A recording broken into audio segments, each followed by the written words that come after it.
Hi, welcome to our 10-day unit plan.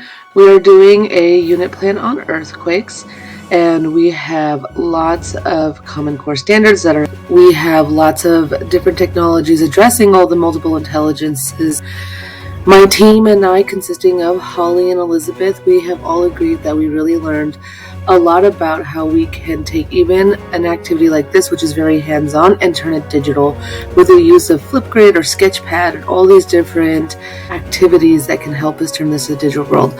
First, we have Holly. She's going to run us through day one. Hi, this is Holly Longley, and I'm going to go over day one. This lesson serves as a diagnostic lesson to see what students already know about structures. In the end, they will take their model that they have created out of newspaper and tape and test it in an earthquake simulator.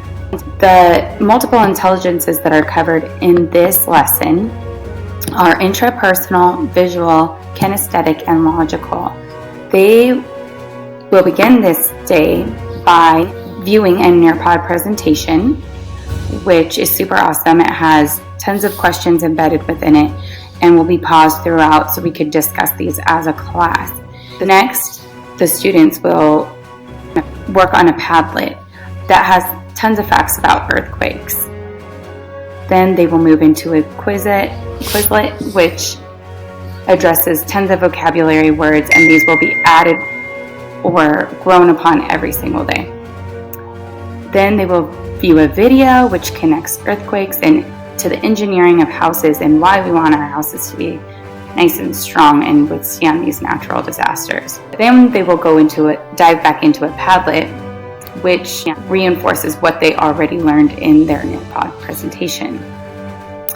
Finally, they're going to video the structure building on a Flipgrid so that they can share with one another.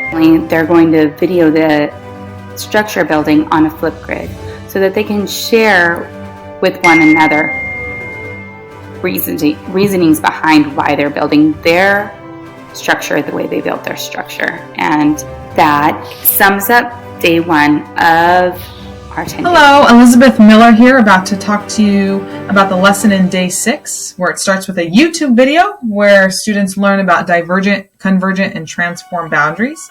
Then students go to a PBS Interactive where they get to click on where earthquakes are found in the world, volcanoes, and tectonic plate boundaries, and they'll spend some time on this. Then students will each group will get a mountain range where they will go to Google Earth, look up the mountain range, and for example, the Himalayas right above India. They will go back to the PBS Interactive and see if that mountain range is near a plate boundary, in which case it is here. So they will go to their Google slide and then they will draw the plate boundary in comparison to the mountain range. This is a visual lesson, a kinesthetic lesson, and an interpersonal lesson as they have to work together.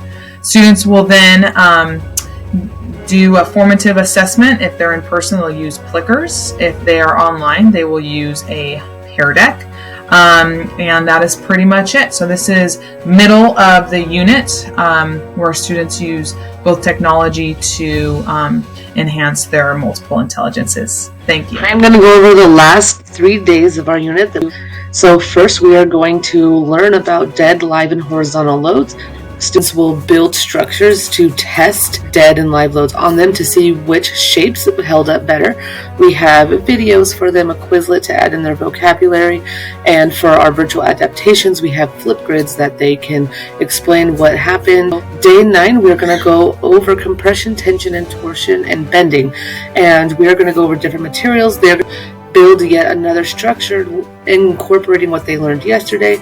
Our kids can use a Flipgrid to show the design that they have and see overall how they held up. And we come up to our big summit of assessment, right? Is they're going to build another building and actually go through an earthquake simulator to see if the structure they built could withstand a earthquake.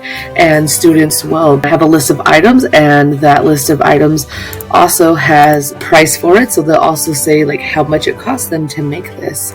And then we have an online debate so that they can all see like why some buildings fell over others, and then they can discuss their reasoning for our interpersonal people.